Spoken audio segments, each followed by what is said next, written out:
황보선의 출발새 아침 3부 시작합니다. 자, 쏟아지는 뉴스 속 진짜 뉴스의 밑줄을 그어보는 박원석의 밑줄 시간입니다. 박원석 전 정의당 의원 전화로 연결해서 함께하겠습니다. 안녕하십니까? 네, 안녕하세요. 예.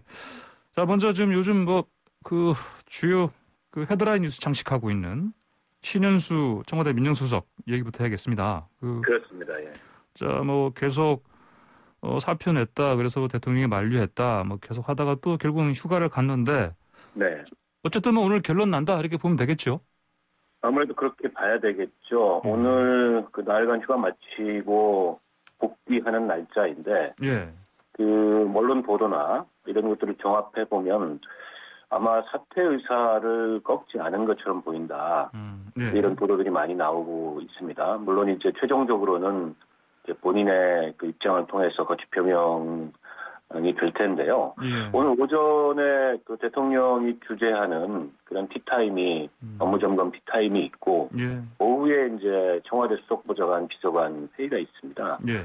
아마 오후 이 수보회의 전후로 해서 최종적으로도 청와대에서도 입장을 발표하지 않을까 싶고요. 예. 일단 현재까지 청와대 입장은 복귀를 희망하면서 기다린다는 입장이긴 하나 이미 신현수 수석이 휴가 가기 전에 두 차례나 대통령께서 만류함에도 불구하고 사의 의사를 굽히지 않았고 그 사의 의사를 밝힌 원인이야 다 알다시피 이 고위검사장 인사 과정에서의 이른바 이제 패팅 논란이 원인이 됐던 거 아니겠습니까? 예. 이제 특별한 변화가 과연 있었을까?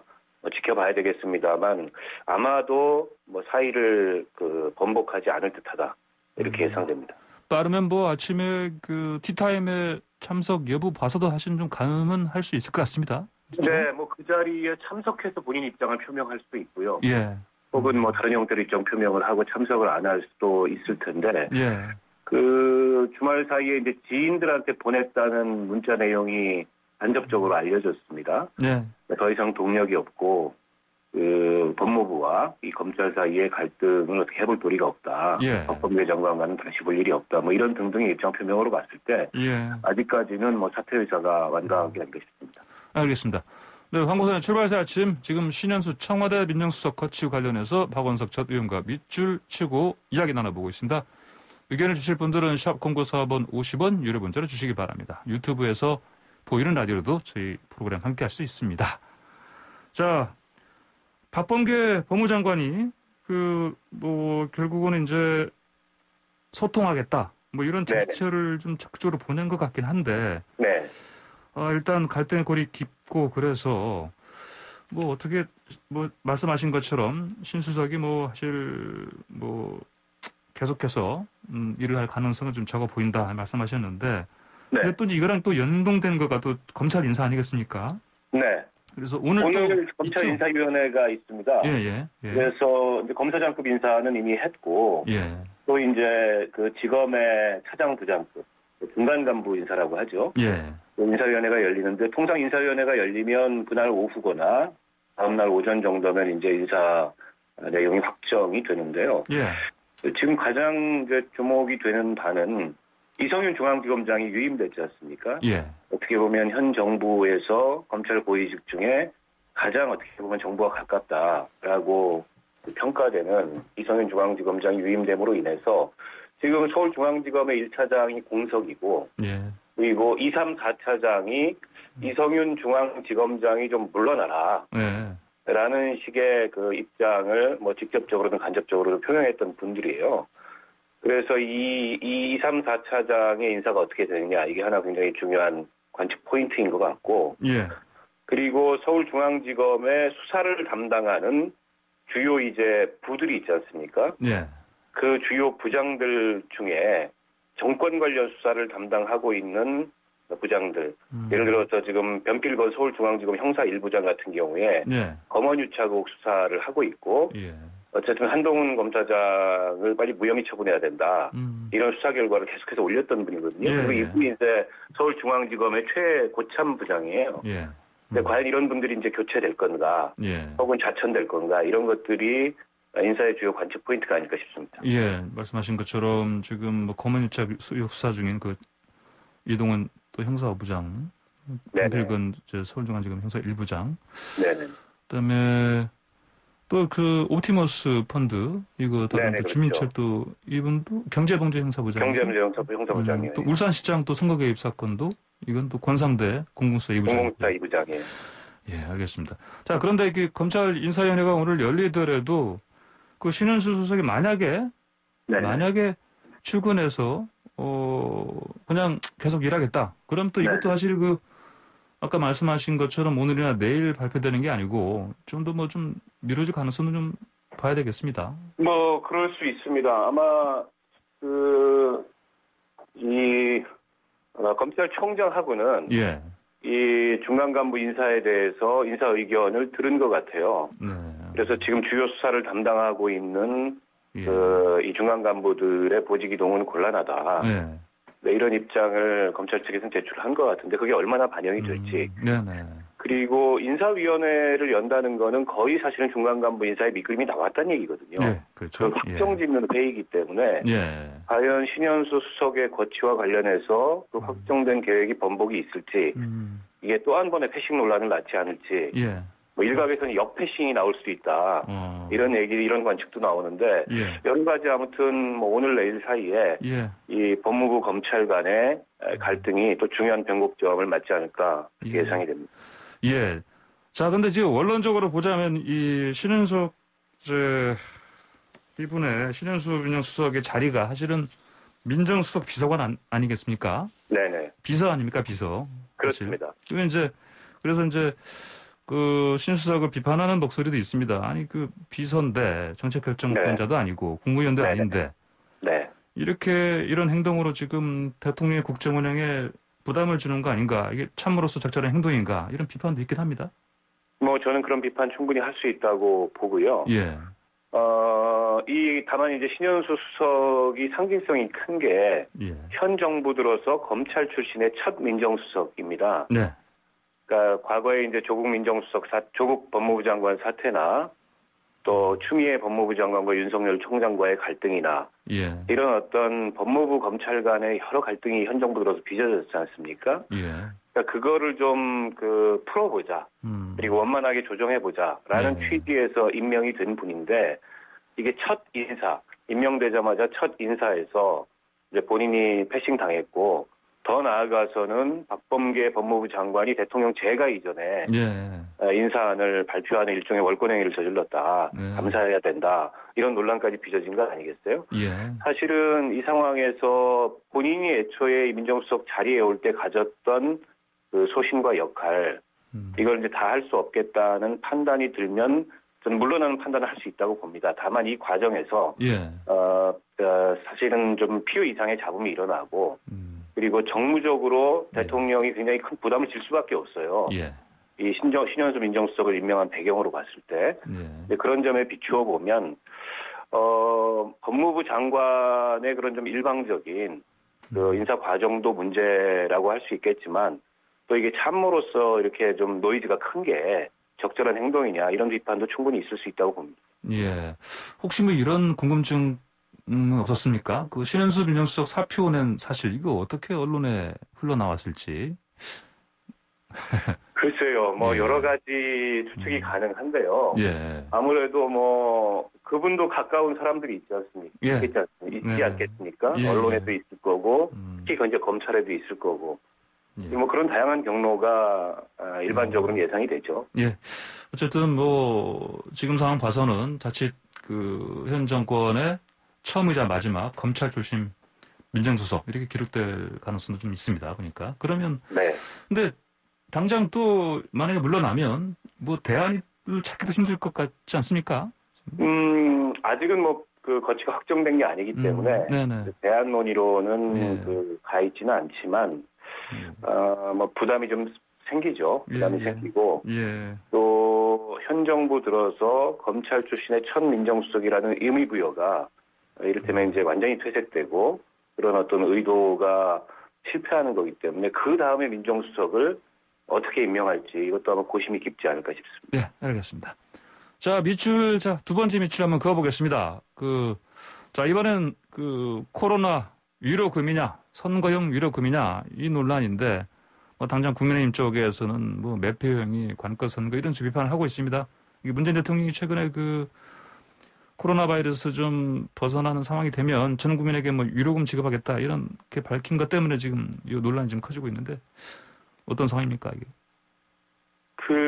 물론 이제 전제는 있습니다. 예. 지금처럼 재확산 국면이 아니고 그걸 벗어나서 회복 국면으로 갈 때 전 국민 위로금 같은 형태로 코로나에 지친 국민들을 말 그대로 위로하고 또 소비 진작도 모색하겠다. 이런 말씀을 하셨는데 저는 지금 급한 게 그건가 싶습니다. 사실은 지금 이 코로나 사회적 거리두기가 장기화되면서 특히 이제 자영업을 포함한 이 피해자들이 속출하고 있거든요. 그리고 지금 거리두기가 일부 완화됐다고는 하나 그야말로 일부 완화됐습니다. 그래서 국회에서는 지금 손실보상법 제정 논의도 일부 이루어지고 있고 뭐 3차 재난지원금도 지급이 됐습니다만 그거 가지고는 자영업이 입은 타격이나 이 손실을 어느 정도 좀 충족시키기 굉장히 어려운 상황이라고 보고요. 그러면 오히려 지금 국회에서 논의되고 있는 손실보상법을 빨리 제정해서 그동안에 입었던 피해를 포함해서 이 자영업 피해에 대한 어떤 대책이 있어야 되는데 그게 어떻게 보면은 국민들의 생계 문제나 생존권 측면이라는 생존권 문제라는 측면에서 봤을 때 가장 우선적이어야 될 일인데 지금 대통령께서 아직 그 재확산이 극복된 것도 아닌데 위로금을 얘기하는 거는 좀 성급했다. 그리고 이 선거를 앞두고 선심성 정책을 내놓는 거 아니냐 이런 오해를 받기에 충분하다고 봅니다. 예, 알겠습니다. 지금 그 야권에서 비판 목소리가 커지고 있는데 근데 이제 그 이재명 경기지사 갑자기 대통령 후임사가 된 것 같습니다. 그 주말 사이에 야당 의원들과 설전 벌였어요. 이분 왜 이런다고 보십니까? 이재명 지사는 본인이 그동안에 주장해왔던 재난기본소득이나 또 보편적 기본소득하고 이게 색깔을 같이 하는 정책이다. 본 것 같아요. 뿐만 아니라 이제 대권 후보다 보니까 당내 경선구도나 이런 걸 감안했을 때 적극적으로 문 대통령을 엄호하는 그런 포지션을 취하는 것이 필요하다. 뭐 이런 것들이 동시에 작용을 한 것 같고 저는 뭐 이재명 지사가 이번에 이제 경기도 같은 경우에도 10만 원씩 설 앞두고서 일괄 지급했지 않습니까? 그러니까 정책의 소신과 일관성이라는 측면에서는 굉장히 선명하고 이제 뚜렷한데 그에 대해서 이제 야당이나 또 야당 이외에도 여러 반론들도 있지 않습니까? 그러니까 지금같이 어려운 상황에서 오히려 같은 재원을 더 어려운 계층에게 집중해서 지원하는 것이 더 형평성에 맞고 더 정책적으로 볼 때도 합리적인 거 아니냐. 근데 이제 그런 비판도 저는 귀 기울일 요소들이 충분히 있다고 생각해요. 근데 다소는 이제 이재명 그 지사가 지금 뭐 아무래도 대권 경쟁 과정에 있어서 그런지 이제 자신의 주장이나 의견을 아주 배타적으로 강하게 이렇게 그 주장하고 있는데 글쎄 모르겠습니다. 앞으로 과연 이 대선까지 굉장히 많이 남은 과정에서 이 정책적 논쟁 과정에서 지금 현재 이재명 지사의 입장이 계속 유지될 수 있을지 제가 보기에는 상당한 좀 무리나 또 상당한 그 비판을 집중 공격을 부를 수도 있는데 어떨지 모르겠습니다. 저 마지막 세 번째 빗줄 짧고 굵게 한번 그어보겠습니다. 김명수 대법원장 사과문요. 이게 지금 좀 보셨으면 어떻습니까? 이게 사실은 내부에서 판사들도 좀 하시는 반발이 많은데. 저는 판사들이 당연히 반발할 수밖에 없다고 생각해요. 그건 사과문이 아닙니다. 일종의 그 변명을 다소는 좀 군색하게 늘어놓은 거지. 사과를 하려면은 정말 사과를 해야 되는데, 뭐 본인의 무슨 뭐 부적절한 언사 이런 식으로 어떻게 보면 이 사안의 무게와 파장에 비추어서 본인의 책임을 회피하는 듯한 그런 어떤 그 뉘앙스로 일관한 사과문은 사과문이라고 볼 수 없고 사과문의 그 형식도 문제인데요. 법원 내부 게시판에 올렸지 않습니까? 그거는 이제 국민들한테 한 사과가 아니고 법원 관계자들이 봐라 라는 얘기인데 그건 대국민 사과라고 보기도 어려운 거죠. 그리고 알겠습니다. 이게 헌정사 초유로 판사가 탄핵당한 사건이고 그 과정에 대법원장이 정치적으로 부적절하게 개입한 이 문제에 대한 사과치고는 제가 보기에는 국민들이 수용할 수 없는 그런 형식과 내용이다 이렇게 봅니다. 내용도 형식도 사과 같지 않은 사과다. 알겠습니다. 자, 오늘 밑줄 여기까지 긋겠습니다. 감사합니다. 고맙습니다. 지금까지 박원석 전 의원이었습니다. 홍보사는 출발자 아침 다음 코너 진행하기 전에요. 방금 행정안전부에서 산불 재난 국가위기경보 심각 단계 발령에 따른 그 재난방송 요청사항 말씀드리겠습니다. 제 지역은 전국이고요. 그리고 요청한 시각은 재난방송 요청한 시각은 7시 오늘 아침 56분입니다.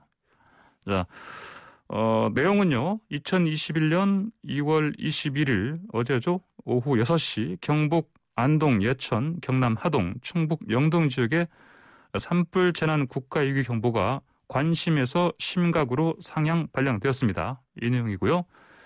자, 그다음에 산불이 발생하지 않도록 소각 금지 및 화기물 소지, 입산 금지 등 불씨 관리에 각별한 관심과 주의를 기울여 주시기 바랍니다.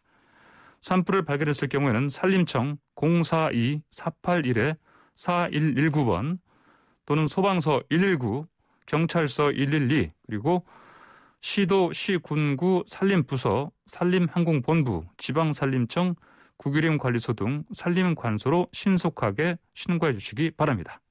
이상입니다. 자, 이번에는 전 세계 곳곳의 다양한 이슈를 짚어보는 국제 이슈 코너입니다. 자, 문희정 국제정치평론가 전화로 연결돼 있습니다. 안녕하십니까? 네, 안녕하세요. 예, 먼저 러시아 소식부터 볼까요? 그 대표적인 야권 인사 알렉세이 나발리. 이분이 원래 그 집행유예였다가 그래서 자유롭게 풀려났었는데. 네네. 항소심 재판에서 다시 또 투옥되는 상황이라고요? 네, 그렇습니다. 자, 우리나라가 김대중 대통령이던 시절부터 지금의 문재인 대통령까지 5명째 대통령이 바뀌는 동안 러시아의 실권을 장악하고 있는 사람, 바로 블라디미르 푸틴 러시아 대통령인데요.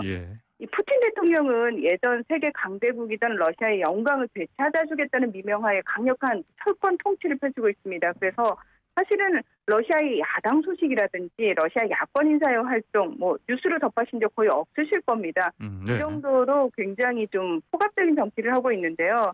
그나마 서방 국가에 가장 많이 알려진 대표적인 야권 인사가 지금 말씀하신 변호사 출신의 알렉세이 나발리라는 사람인데요. 그동안 자신의 블로그와 유튜브를 통해서 끊임없이 푸틴 대통령과 측근의 부정부패 의혹을 제기해오면서 탄압을 받고 있기도 합니다. 이 나발리는 지난해 8월에 독극물 테러를 당해서 독일 병원에서 치료를 받았는데요. 그리고 지난달 모스크바로 돌아왔다가 러시아 당국에 의해서 구속이 됐고요. 그때 바로 1심 재판에서 실형을 선고받게 됩니다. 말씀하신 것은 원래는 집행유예형이었는데 실형으로 전환이 된 거죠. 그리고 지난 20일 항소심이 열렸는데 여기서 1심 판결의 정당성이 인정된다면서 2심 판결을 그대로 보존한다는 판결이 또다시 내려진 겁니다. 그러면 이거 혐의가 뭡니까?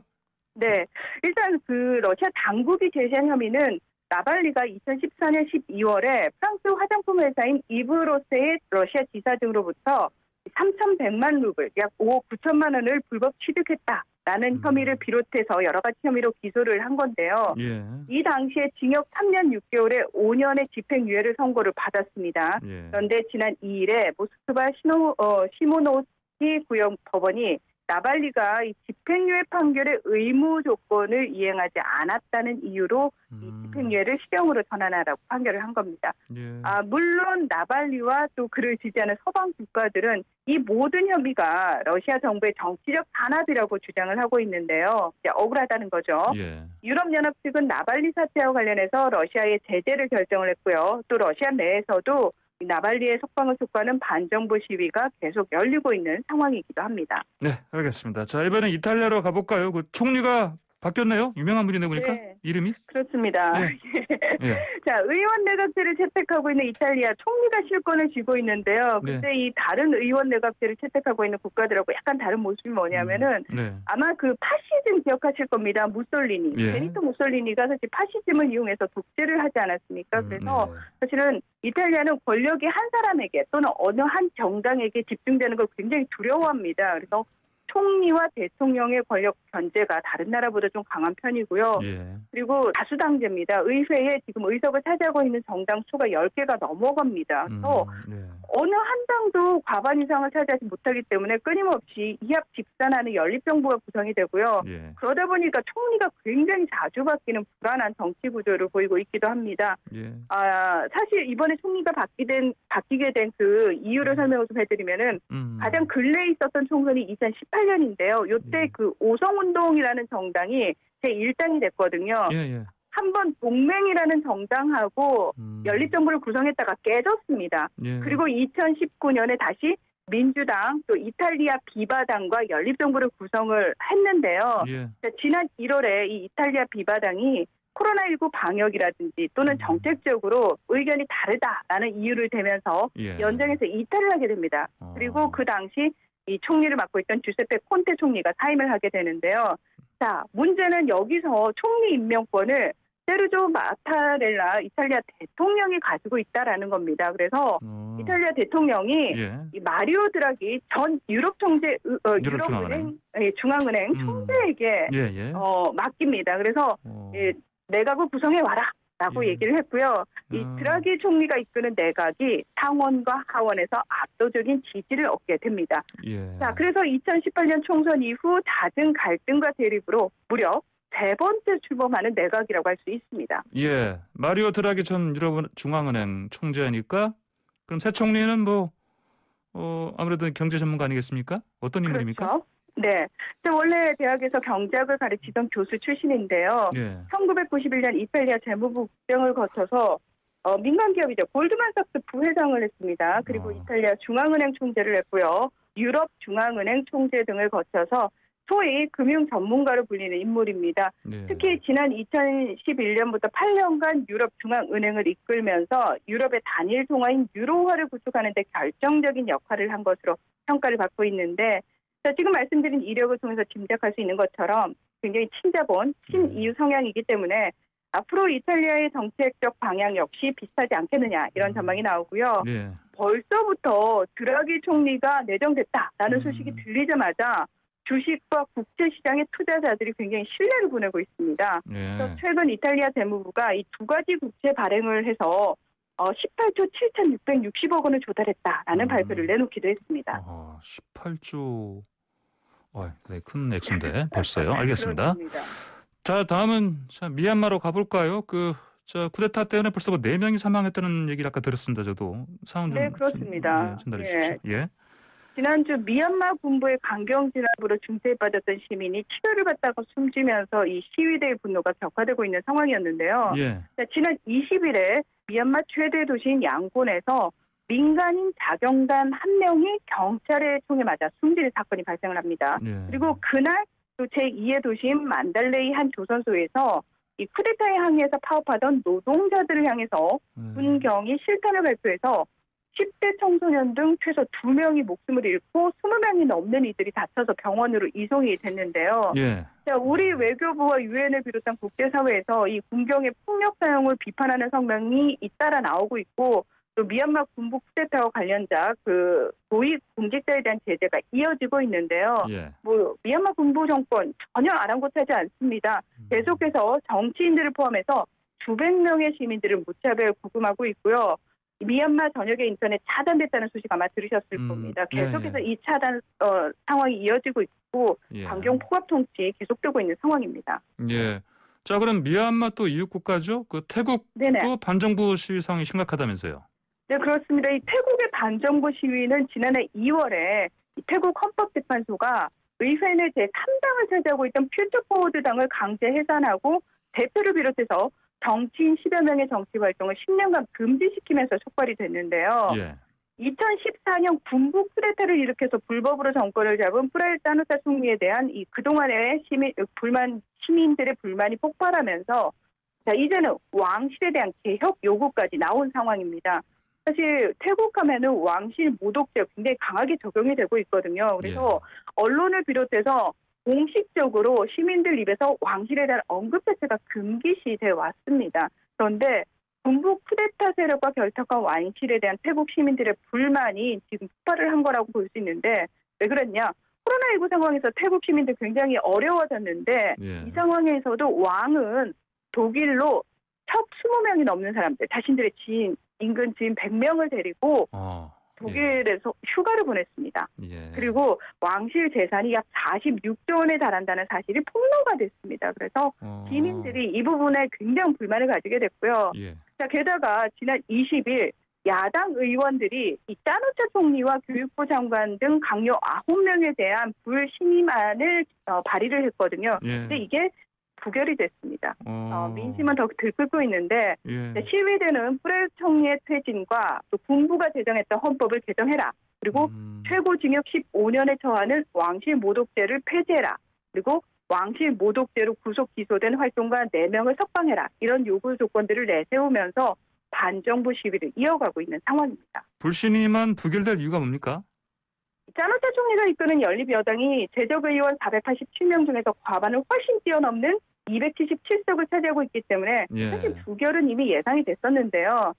군부는 지난 2016년에 헌법 개정을 통해서 하원의 비례대표를 선출할 때 지역 선거구에서 얻은 의석이 많을수록 비례대표 의석은 줄어들도록 만들어버렸습니다. 그러니까 다시 말해서 유권자들의 선택에 의해서 제1당이 돼도 비례에서는 뒤질 수밖에 없고요. 또 절대 다수 의석을 가진 정당은 절대 탄생할 수 없는 구조를 만들어버렸는데 이러면서 의회 내에 다수당이 난립하게 됐습니다. 그래서 연립정부를 구성해야 하는 상황에서 당연히 군부 정당이 주도하는 의회가 만들어질 수밖에 없었고요. 의회의 모든 결정 역시 짜누차 총리가 이끄는 정당이 원하는 방향대로 가게 된 겁니다. 알겠습니다. 자, 오늘 국제소식 여기까지 듣겠습니다. 감사합니다. 네, 고맙습니다. 네, 문희정 국제정치평론가와 이야기 나눴습니다. YTN 라디오 황보선의 출발새 아침 3부 마치고 잠시 뒤 4부로 돌아오겠습니다.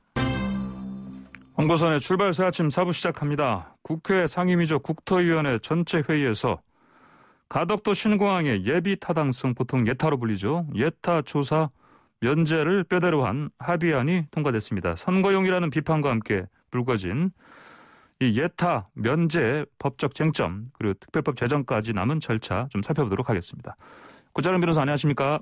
네, 안녕하세요. 구자룡 변호사입니다. 네, 구 변호사님 일단 동남권 신흥공항 오래전부터 이제 정치권이 뜨거운 이슈였는데 자, 먼저 좀 이게 가덕도 신흥공항 특별법 추진까지 과정 좀 간략히 좀 짚어볼까요? 예. 기존 김해 국제공항이 부족한 인프라, 산이 가까운 안전 문제 등이 계속 제기돼서 본격적으로 신공항 건설이 논의된 게 벌써 2000년대 초반부터입니다. 그래서 이명박 정부 시기인 2011년에는 전국적 이슈로 공론화가 됐지만 결국은 후보지로 선정됐던 가덕도와 밀양 양쪽 모두 경제성이 없다는 이유로 1차로 사업 백지화가 됐었습니다. 그렇지만 2012년 18대 대통령 선거 이제 앞두고 주요 후보들이 모두 재추진을 공약으로 내걸었고 그에 따라서 박근혜 정부 시기인 2016년에 2차 사업성 용역 결과 발표 앞두고는 이제 다시 또 전국적인 뜨거운 이슈가 됐었습니다. 하지만 프랑스 용역업체가 최종적으로는 2군데 다 아니다. 기존 김해공항을 확장해야 된다. 이런 결론을 내렸습니다. 그러다가 2018년 지방선거에서 오거돈 후보가 가덕도 신공항을 공약으로 내세우고 당선까지 되면서 김해 신공항이 부적절하니 재검토해야 한다. 이제 이런 의견이 대두됐습니다. 그래서 김해 신공항 검증위원회가 가동돼서 검증 결과를 국토교통부하고 지자체가 따르기로 합의를 했었습니다. 그런데 검증위원회가 2020년 11월에 사업을 근본적으로 재검토해야 한다. 이제 사실상 이제 백지화가 됐고요, 다시. 김해 신공항 백지화요. 그리고 부산 보궐선거 국면이 맞물리면서 20년간 지지부진하던 게 이제 본격적으로 다시 논의된 지 한 80여일 만에 가덕도 신공항 특별법 완성까지 지금 이제 목전에 둔 상황입니다. 자 이렇게 특별법 통해서 예타, 예비 타당성 조사하는 거 이거를 면제한다.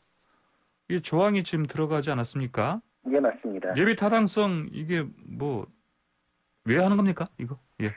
네, 예타 절차가 국가재정법에 근거한 것입니다. 총 사업비가 500억 원 이상이면서 국가의 재정 지원 규모가 300억 원 이상인 사업에 적용되는데 이때에는 예타를 꼭 거쳐야 하도록 의무사항으로 법에 규정이 돼 있습니다. 아무래도 대규모 재정사업 같은 경우에는 조사 결과나 이런 것들이 재정 집행의 합리성을 요해야 되고 국민의 세금이 쓰이는 것이니까 만전을 기하라 이런 취지가 녹아 있는 것입니다. 그런데 법안이 속전속결로 처리되는 와중에 예타 면제까지 가능하다는 합의안이 의결된 것이라서 논란이 뜨거울 수밖에 없습니다.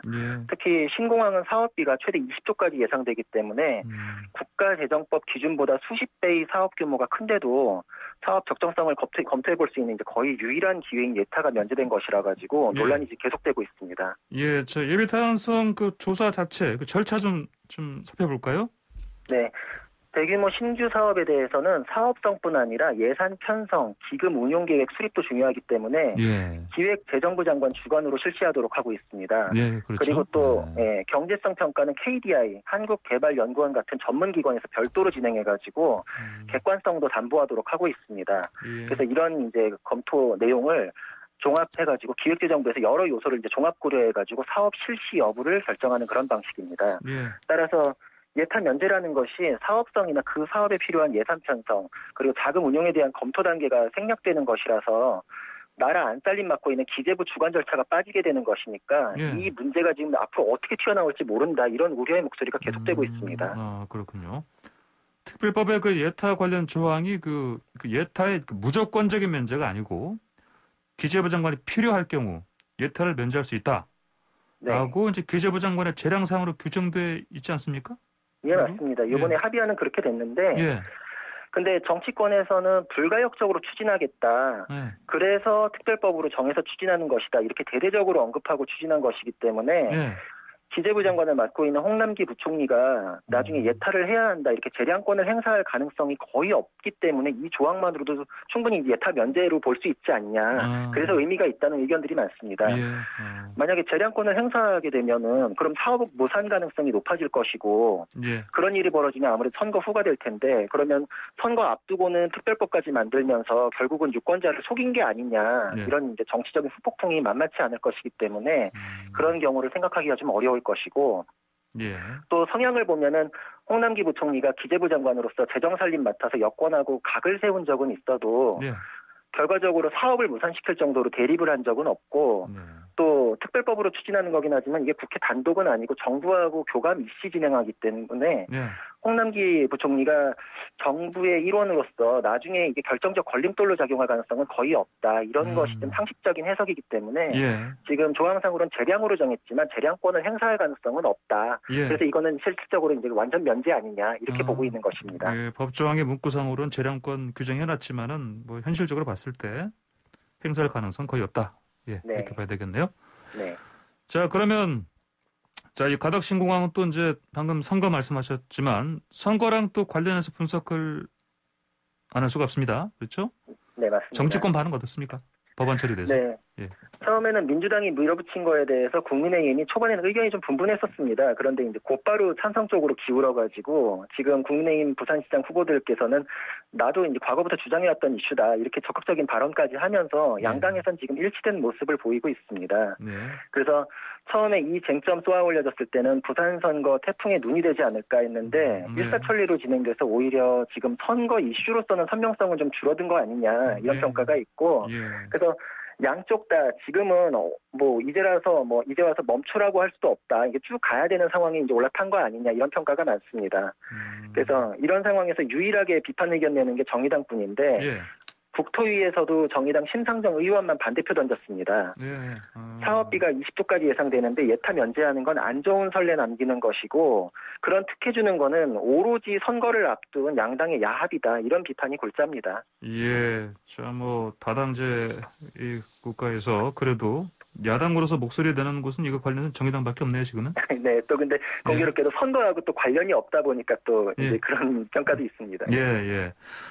자, 그러면 예타를 거쳐야 여러 가지로 안전할 것 같은데 그러면 이제 사업마다 예타 면제 요구가 뭐 많아지고 또 그것도 받아들여지면 그런 사례가 계속 이어지면 글쎄요. 이거 어떻게 봐야 되겠습니까? 이런 상황을? 예, 그게 또 대립하는 이념들 이런 논리적인 그런 이론 구성들이 있고 예. 또 이유는 있습니다. 사실 국가재정법이 예비타당성 검토를 규정한 게 아무래도 이제 국민 세금이 헛되이 쓰여서는 안 된다. 예. 이런 취지가 가장 강력하게 인용된 입법이기는 한데 그래서 이제 뭐 예타에 대해서는 안전하게 가야 된다라는 쪽에서는 이거를 강조를 합니다. 근데 또 이 내용만 강조하다 보면은 수요가 많은 수도권의 경우에는 예타를 통과하기 쉽고 반대로 상대적으로 수요가 적은 지방은 계속 예타를 통과하기 버거워지는 현상이 계속될 수 있다. 이런 문제가 또 제기가 됩니다. 예. 그래서 또 이런 상황이 또 쌓이면 인프라 격차가 발생하면 지방의 경우에는 인구가 계속 줄면서 예. 배우 수요 인구가 또 계속 이제 없어지면 평가 점수가 계속 낮아지거든요. 예, 예. 그러면 이제 계속 예타를 통과하기 더더욱 어려워진다 이런 악순환이 발생할 우려가 있습니다. 그래서 이것이 오히려 예타를 적용하면 적용할수록 지역 불균형, 지역적 양극화가 심화될 수 있다. 이런 고민입니다. 그래서 사업성을 우선하는 것은 오히려 정책의 의미를 반감시킬 수 있기 때문에 당장의 경제성뿐 아니라 손실을 고려하더라도 추진해야 할 지역적이고도 국가 균형 발전적인 이제 그런 측면 고려해야 한다. 이게 이제 예타 면제를 가능케 하는 이론적인 근거는 됩니다. 예, 사실 중앙 정부에서 막강하게 지원해주는 지금 뭐 부산이지만 이런 산 같은 경우는 이제 예타를 뭐 면제하기도 하고 그런데. 정작 이제 진짜 그 예타에 목숨 거는 지방자치단체들이 많지 않습니까? 예, 맞습니다. 이런 곳은 이제 뭐 오히려 이런 걸 통과를 하기 너무 계속 어려워지는 상황. 그래서 양극화 심화된다. 이렇게 그렇죠. 이런 상황이네 보니까. 예, 맞습니다. 예타의 평가 항목 좀 볼까요? 네, 그래서 이게 종합적으로 이 평가 요소로 녹아 있습니다. 경제성도 분석하고 정책적인 면도 고려를 하고 지역 균형 발전, 기술성, 그리고 이제 사회 환경 분석까지 이제 종합적으로 고려를 하기 때문에 이 모든 게 이제 그 단순히 뭐 돈이 된다 이것만 고려하는 것은 아닙니다. 그래서 대규모 건설 사업이라는 게 당연히 이제 경제성도 따지지만 이게 사회 경제적으로 그 지역 사회 전반에 영향을 미치기 때문에 이런 내용들이 아예 이제 항목 평가 항목으로 들어가 있는 것이고요. 그래서 예타 자체가 평가 항목의 경제성뿐 아니라 정치적인 고려 요소를 포함하고 있기 때문에 이게 정치권에서는 예타 면제를 정치적인 결단이다 이렇게 치환해서 설명하는 근거가 됩니다. 이게 이런 요소들을 보자면은 이제 이론적 요소들을 종합해서 이제 판단하도록 돼 있지만 그런데 그러면 꼭 면제냐 아니냐 이 문제를 귀결되진 않을 것 같아 보니까. 맞습니다. 이게 굉장히 정확하신데 그래서 논란이 끊이지 않는 겁니다. 이게 분명히 양쪽 이념에 대한 이제 이론적인 근거가 있는데 이게 꼭 면제냐 아니냐 양자 선택 문제는 아니기 때문에 이번에도 이게 지금 논란을 피할 수 없는 겁니다. 이미 예타에서 여러 항목을 고려하고 있고 따라서 경제성을 압도하거나 적어도 낮은 경제성을 상쇄할 만한 효과가 있는지 이걸 확인하고 그래도 부족하면 그에 대해서 이거 어떻게 보완해야 되냐 이렇게 숙고를 해야 할 문제인데 이게 지금 면제냐 아니냐 문제로 직결되는 게 아닌데도 이론적 근거에 이제 부합해가지고 정치적인 결단만으로 이게 지금 다 해결되는 거냐 그렇지 않다 이런 우려가 많은 거고 그래서 이거를 종합적으로 평가하고 부족한 부분을 어떻게 보완할 건지에 대한 논의 없이 아예 이제 그거에 대해서 지금 보지 않는다. 예타를 면제해서 보지 않는다. 이런 식이 되면은 이 우려를 불식시킬 수가 없다. 이런 걱정들이 있는 겁니다. 가덕 신공항 특별법 이제 국토위 의결 통과했지만 이제 남은 절차 좀 볼까요? 네. 가덕도 신공항 건설 계획이 특별법으로 규정해서 추진하는 거기 때문에 법률의 입법 절차를 그대로 따르게 됩니다. 법안 발의 그리고 상임위 의결까지 지금 통과한 상태이기 때문에 본회의 상정 절차 남겨두고 있습니다. 본회의는 오는 26일 금요일에 있을 예정입니다. 네, 맞습니다. 그래서 본회의 통과하면 대통령이 법률안 거부권 행사 관문 하나만 남게 되는데 지금 추진 경과 봤을 때는 대통령께서 거부권 행사할 가능성도 이제 전혀 없는 걸로 보이기 때문에 그때 이제 공포를 하게 됩니다. 그래서 현재 남은 절차는 본회의 표결, 공포 절차 이렇게만 남아있다고 볼 수 있고 26일 본회의도 무난히 통과될 것으로 예상이 됩니다. 자, 그러면 뭐 그 주변 지역에서 추진되던 그 공항 사업들 맞물려서 이게 뭐 당연히 선거용 특혜 논란 또 형평성 논란 이거가 좀 가장 큰 핵심 논란거리 아니겠습니까? 예, 맞습니다. 그래서 지금 오랜 수건이다, 신공항을 꼭 만들겠다 이런 말은 있는데 왜 예타를 면제해야 하는지에 대한 합리적인 설명이 없어가지고 문제입니다. 사실 뒤집어서 생각해보면 과거부터 추진해오던 건데 갑자기 무슨 재난 대비 입법하듯이 속전속결로 해야 될 필요성이 왜 갑자기 이제서야 생겼냐 이런 의문이 있을 수밖에 없고 게다가 예타 면제는 신공항을 꼭 만들겠다 이 말이 거의 지금 유일한 근거일 정도로 합리적인 지금 설명을 찾기가 힘듭니다. 결국은 현재로서는 만들어야 하니까 예타를 면제한다 이렇게밖에는 지금 설명이 안 되고 있거든요. 그래서 지금까지 사업들하고 비교했을 때도 형평성 논란 피하기가 어려울 것이고 이게 지금 앞으로도 계속 이게 지금 근거가 될 거기 때문에 다른 지역에서도 수건 사업들이 굉장히 많을 거거든요. 그러니까 오랫동안 추진되어 오던 수건 사업이다. 그럼 가덕도 신공항이랑 뭐가 다르냐. 우리도 예타 면제해달라. 이런 요구가 있을 경우에 그걸 거부하거나 받아들이지 않을 논리가 매우 궁색해질 것이다. 이런 우려가 많습니다. 그렇군요. 그러면 이건 이제 문제 제기할 수 있는 그런 곳이 많이 생길 수밖에 없는데 그 중에 네. 뭐 지방자치단체 있을 것이고 또 그 시민단체도 그럴 수 있을 것이고 법적으로 이런 걸 다툴 수 있는 뭐 가능성 어떻게 보십니까? 일단 뭐 방금 말씀드린 경우는 우리한테도 똑같이 적용해달라 이렇게 이제 수혜적인 거를 달라고 요구할 수 있는 거는 법적으로는 예. 받아들여지기가 어려울 것이고 지금 문제가 되고 있는 가덕도 신공항 특별법 자체에 대해서 다투는 것도 한번 따져보면 정말 이것도 쉽지 않습니다. 일단 법으로 만드는 거는 법 자체를 다투는 게 정말 쉽지 않고 헌법재판소에서 법률의 효력을 부정하는 그런 식의 다툼이 돼야 될 텐데 인용 가능성이 매우 낮습니다. 또 법률에 대해서 직접 영향을 받는 곳을 따져보면은 이게 가덕도와 그 인근 주민들이 될 텐데 그분들은 지금 이제 혜택을 보는 입장이니까 이걸 다툴 사람이 있겠나 이제 이런 현실적인 문제부터 또 혜택을 받는 입장에서는 기본권 침해가 인정될 가능성이 거의 없습니다. 그러니까 이제 그쪽에서는 당사자임에 분명한데 다퉈서 이제 뭐 이렇게 흘러가는 게 인용 가능성이 없고 그리고 반대로 다른 지역을 따져보면은 국민의 세금이 가덕도 신공항에 쓰이는 문제라서 이거에 대해서 다투겠다라고 했을 때 내 돈이 당장 그쪽으로 가는 거라기보다 이제 세금으로 모여서 쓰이기 때문에 간접적인 영향으로 볼 수 있습니다.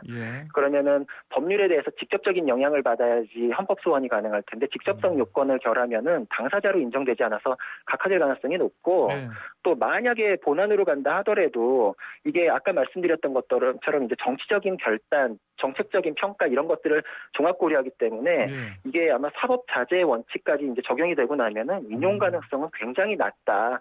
이거는 다퉈서 법적으로 해결할 수 있는 부분은 아니다. 이렇게 볼 수 있습니다. 앞으로 막을 길은 전혀 없겠네 그러면. 네, 그렇게 볼 수 있을 것 같습니다. 오늘 말씀 여기까지 듣겠습니다. 감사합니다.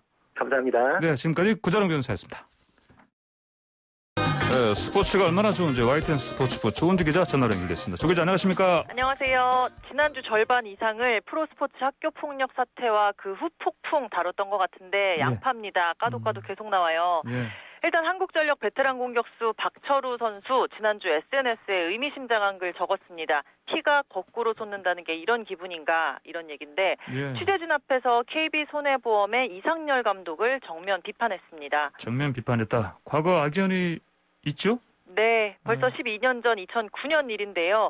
박철우 선수 당시 24살 배구 대표팀 막내급 선수였는데 이상열 대표팀 당시 코치에게 맞았다면서 강남 음식점에서 기자회견을 했습니다. 왼쪽 얼굴은 피멍 들었고요. 복근에도 상처가 있었고 타박상, 뇌진탕으로 전치 3주 진단서까지 들고 와서 가족과 기자회견을 했습니다. 맞은 이유도 모르겠다. 뭐 사랑의 매나 어느 정도 기합이면 이 자리까지 오지도 않았다라면서 공공연한 구타 문화를 고발을 했습니다. 사실 지금까지 통틀어서도 이런 모습의 프로 선수, 맞은 선수를 본 적이 없는 것 같아요. 저는. 근데 10년이 좀 넘었는데 문화나 분위기가 지금이랑은 많이 달랐던 것 같아요. 뭐 맞을만 했다거나 건방지게 선수가 고발을 하냐 이런 분위기가 좀 있었던 것 같더라고요. 그러면 그때 이제 기자회견이 있었는데 징계가 어떻게 나왔죠 그때?